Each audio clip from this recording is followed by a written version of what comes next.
Chuyện tình mình ngày nào đã hết khi anh mang giấc mơ xa vời, để em cô đơn nỗi sầu nhìn yêu thương kia phai màu. Anh ra đi trái tim em mang buồn đau. Những lỗi lầm thuộc về quá khứ,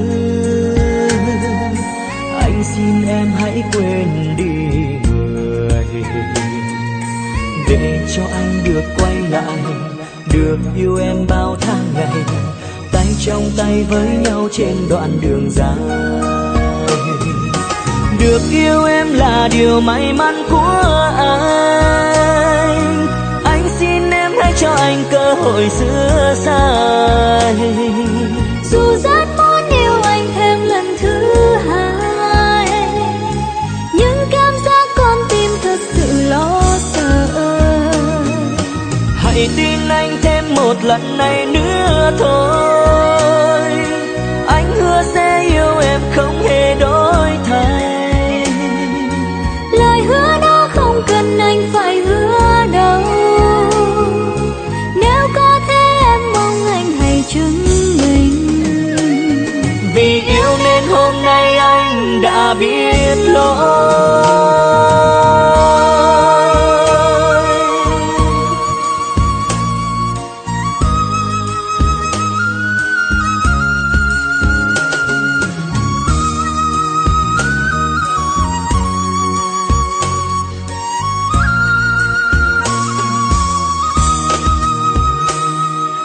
Những lỗi lầm thuộc về quá khứ,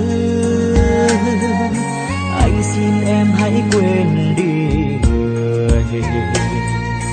để cho anh được quay lại, được yêu em bao tháng ngày, tay trong tay với nhau trên đoạn đường dài. Được yêu em là điều may mắn của anh xin em hãy cho anh cơ hội sửa sai. Dù rất muốn yêu anh thêm lần thứ hai, nhưng cảm giác con tim thật sự lo sợ. Hãy tin anh thêm một lần này nữa thôi, anh hứa sẽ yêu em không hề đổi thay. Lời hứa đó không cần anh phải hứa đâu, nếu có thế em mong anh hãy chứng minh. Vì yêu nên hôm nay anh đã biết lỗi. Được yêu em là điều may mắn của anh xin em hãy cho anh cơ hội sửa sai. Dù rất muốn yêu anh thêm lần thứ hai, nhưng cảm giác con tim thật sự lo sợ. Hãy tin anh thêm một lần này nữa thôi, anh hứa sẽ yêu em không hề đổi thay. Lời hứa đó không cần anh phải hứa đâu, nếu có thế em mong anh hãy chứng minh. Vì yêu nên hôm nay anh đã biết lỗi.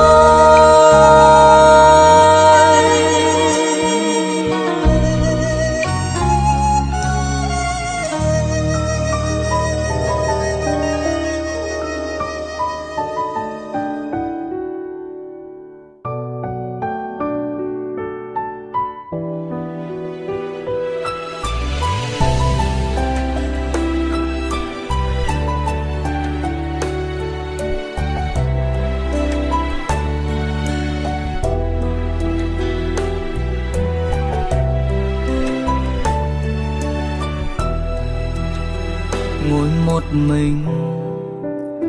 nghĩ về cuộc tình đã tan vỡ, rồi thầm mơ thời gian có thể quay trở lại để được cầm tay em, để được ôm em vào lòng, hôn nhẹ lên bờ môi ấm áp đến vô cùng. Giờ thì người đã lạnh lùng, hạnh phúc bên ai rồi, đâu còn thương còn nhớ đến một người đã từng yêu, đã từng có rất nhiều những kỷ niệm một thời mình còn yêu. Mọi chuyện cũng đã kết thúc từ rất lâu rồi, giờ càng nghĩ đến chỉ khiến ta thêm buồn thôi. Nhưng nỗi đau đã hằn sâu trong tiềm thức sẽ mãi không thể nào phai. Giờ anh chỉ ước thời gian có thể quay trở lại để được nắm tay em bước đi trên con đường dài. Dù anh biết chặng đường còn nhiều chông gai, nhưng trong tim anh em mãi luôn tồn tại.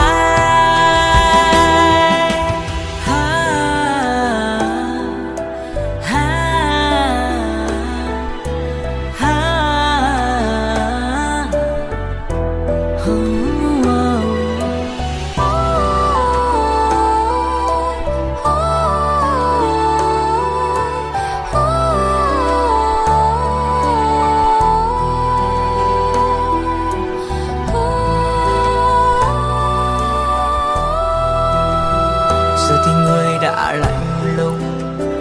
hạnh phúc bên ai rồi, đâu còn thương còn nhớ đến một người đã từng yêu, đã từng có rất nhiều những kỷ niệm một thời mình còn nhớ. Mọi chuyện cũng đã kết thúc từ rất lâu rồi, giờ càng nghĩ đến chỉ khiến ta thêm buồn thôi. Nhưng nỗi đau đã hằn sâu trong tiềm thức sẽ mãi không thể nào phai. Giờ anh chỉ ước thời gian có thể quay trở lại để được nắm tay em bước đi trên con đường dài.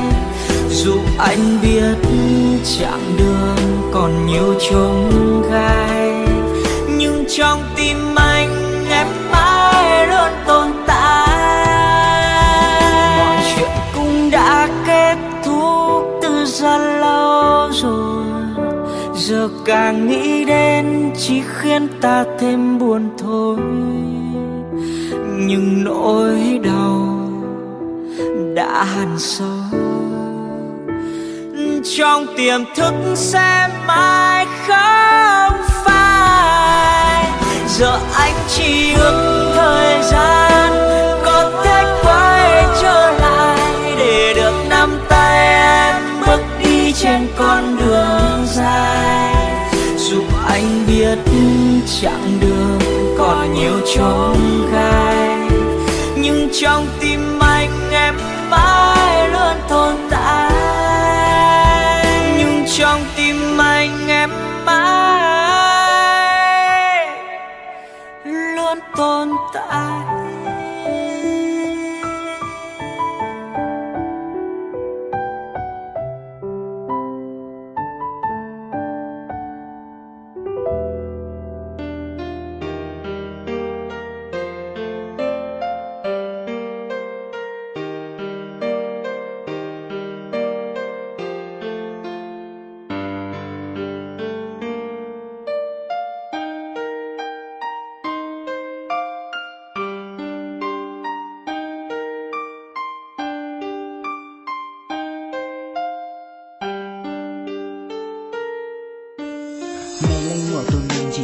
Nán đại tiết sọc cỏ háo theo trái yếu trò cú sẽ ôn lua của yếu muôn lúc cú tao của giải kết tua lần chê yếu thả các của cả nam mình gom hông một chống chống chỉ xử lý có thể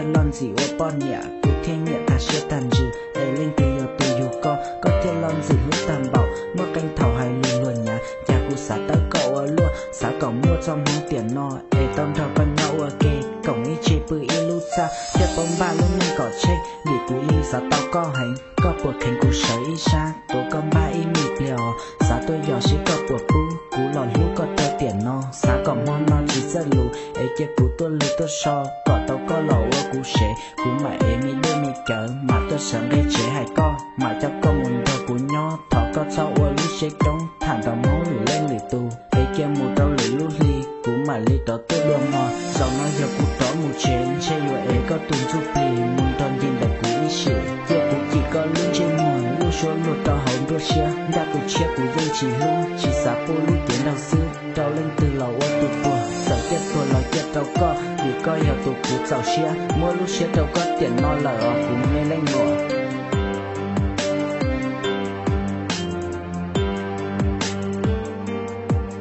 nhà cú xã tới cậu ở luôn xã cậu mua trong hướng tiền no ê tông đỏ con nhau ở kề cổng ý chế bự y lưu xa tiếp bóng ba luôn nên cỏ chết vì cú im xã tao có hành có buộc hình cú sở ý xa tổ con ba im mịt liều xã tôi nhỏ sẽ có buộc cú lò lú có tao tiền no xã cậu mong nó chỉ rất lù ê chế cú tôi lù tôi so cỏ tao có lò ở cú sẽ cú mà ê mi đê mi cỡ mà tôi sáng gây chế hay con mà cho con muốn đồ cú nhỏ thọ có tao ở lú sẽ trống thẳng tao máu lù lên lì tù ê chế mù tao lù lú ly cú mà ly tao tôi luôn mò dòng nó giờ cú đó mù chén chê dù ê có tuần giúp lì muốn toàn nhìn là cú ý xỉ giờ cú chỉ có luôn trên mùa lú số lụt tao hồng đua xe đã tụ chia cú yên chỉ lú chỉ xả bô lú tiến đầu sư tao lên từ lầu ở tụ bùa giờ chết tuần là chết tao có vì coi hiểu tụ cú giàu xe mua lú xe tao có tiền no là ở cú mê lên mùa